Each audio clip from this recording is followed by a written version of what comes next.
Kepa Muchastegui presenta de George Orwell, 1984. 83. Julia. Volvió a sonar la música enlatada. A Winston se le aceleró el pulso. Tenía que ser el boletín del frente. El instinto le dijo que eran malas noticias. Todo el día, con pequeños brotes de emoción, le había rondado por la cabeza la idea de una derrota aplastante en África. Le parecía ver al ejército de Eurasia desbordando la hasta entonces indestructible frontera e invadiendo hasta el último extremo de África como una columna de hormigas. ¿Por qué no habrían podido atacarles por el flanco? El perfil de la costa occidental de África destacaba vívidamente en su imaginación. Cogió el caballo blanco y lo desplazó por el tablero. Ahí era.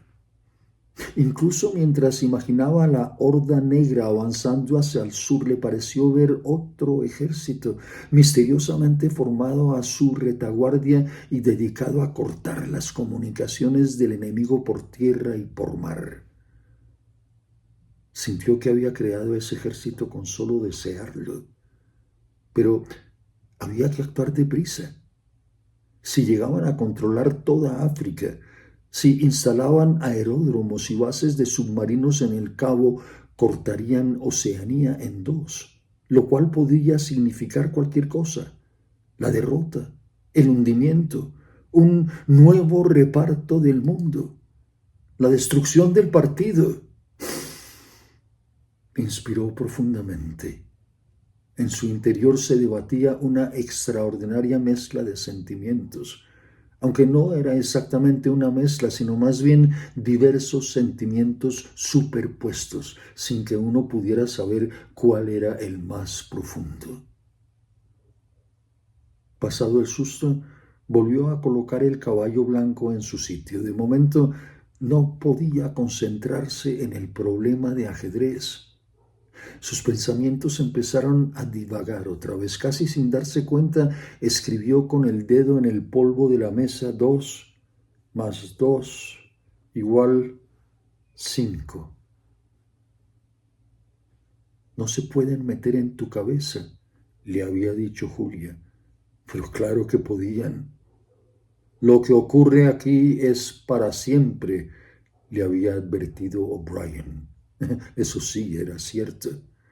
Había cosas, tus propios actos, de lo que era imposible recuperarse. Algo moría en tu interior quemado, cauterizado. La había visto e incluso había hablado con ella. Ya no entrañaba ningún peligro. Sabía como por instinto que no les interesaba que lo hiciese.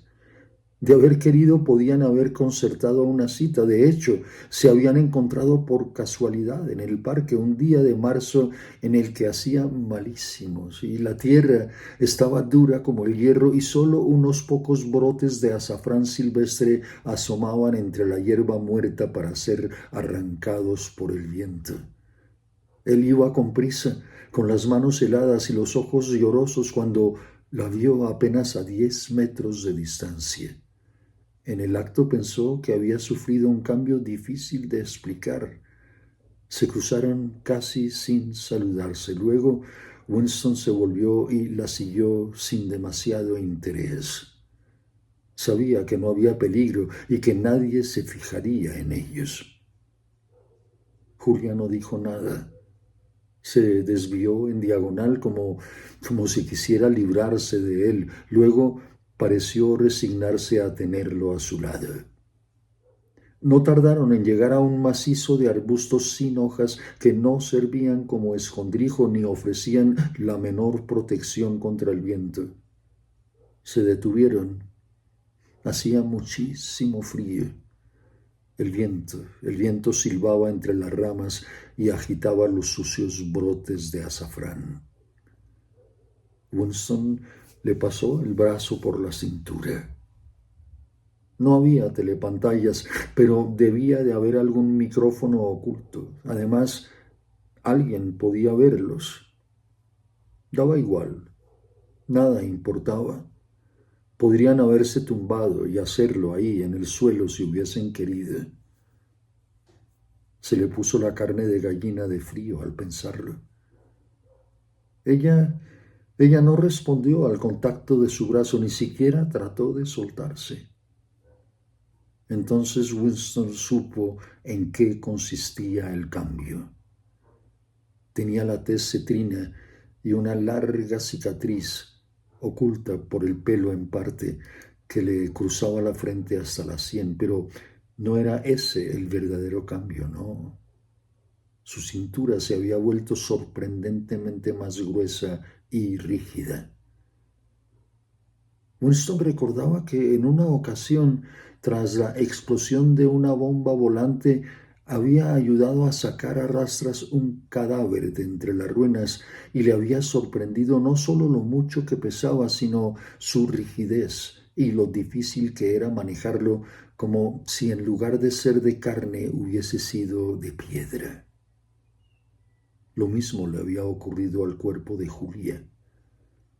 Pensó que el tacto de su piel también debía de haber cambiado. No intentó besarla y tampoco hablaron. Mientras se regresaban andando por la hierba, ella le miró directamente por primera vez.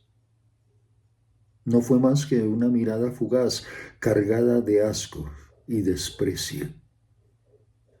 Winston se preguntó si sería una antipatía emanada del pasado o si se la inspiraría también su rostro hinchado y las lágrimas que el viento le arrancaban de los ojos.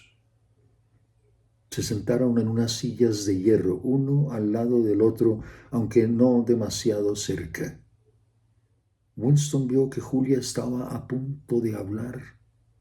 La joven movió el pie con torpeza unos pocos centímetros y aplastó a propósito una ramita. Sus pies también parecían haberse vuelto más grandes. Te traicioné, le espetó sin más. Y yo a ti, dijo Winston. A veces, dijo, te amenazan con algo insoportable e inconcebible y empiezas a decir, no me lo hagan a mí, háganselo a otra persona, háganselo a fulano o a mengano.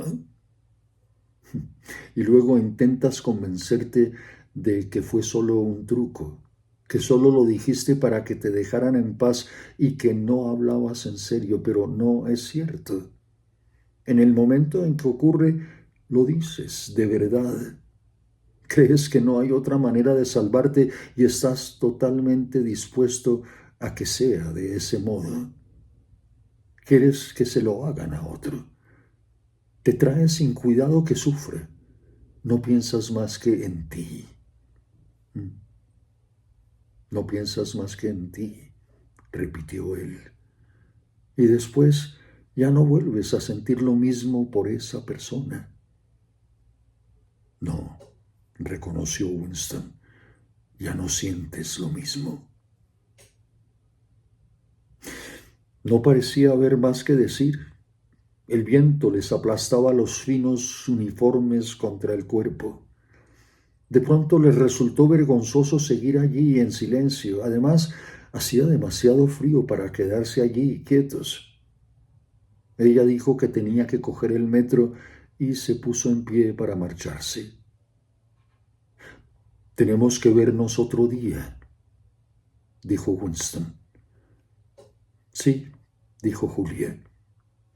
Ya nos veremos. La siguió indeciso un rato, varios pasos por detrás. No volvieron a hablar.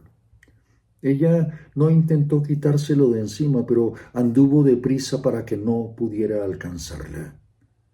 Winston había decidido acompañarla hasta la estación, pero de pronto la idea de seguirla con aquel frío le pareció inútil y hasta insoportable.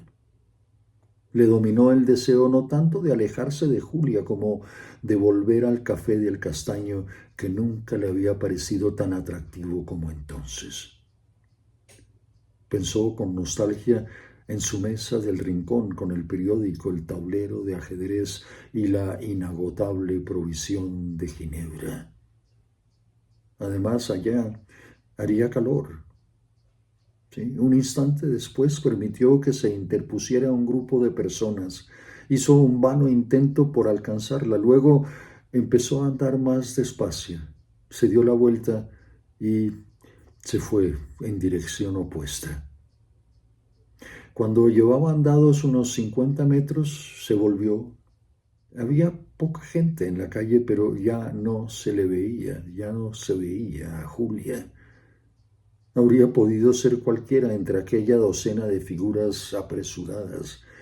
Tal vez su cuerpo grueso y rígido ya no fuese reconocible por detrás. En el momento en que ocurre lo dices de verdad. Y así era. Winston no solo lo había dicho, sino que lo había deseado. Sí, había deseado que le echaran encima a ella las... ¿Te gustó lo que escuchaste? Suscríbete a mi canal www.youtube.com/@quepamu. Haz clic en me gusta y en la campanita para que recibas notificaciones. Ya hay 350 videos míos que puedes ver clasificados por temas en las listas de reproducción del canal. Ojo, pueden aparecer como playlists. Y si de verdad quieres colaborarme, entra a mi página de Patreon, www.patreon.com/quepaamuchastegui, así en una sola palabra. Selecciona el aporte mensual que prefieras y conviértete en mi mecenas. Muchísimas gracias.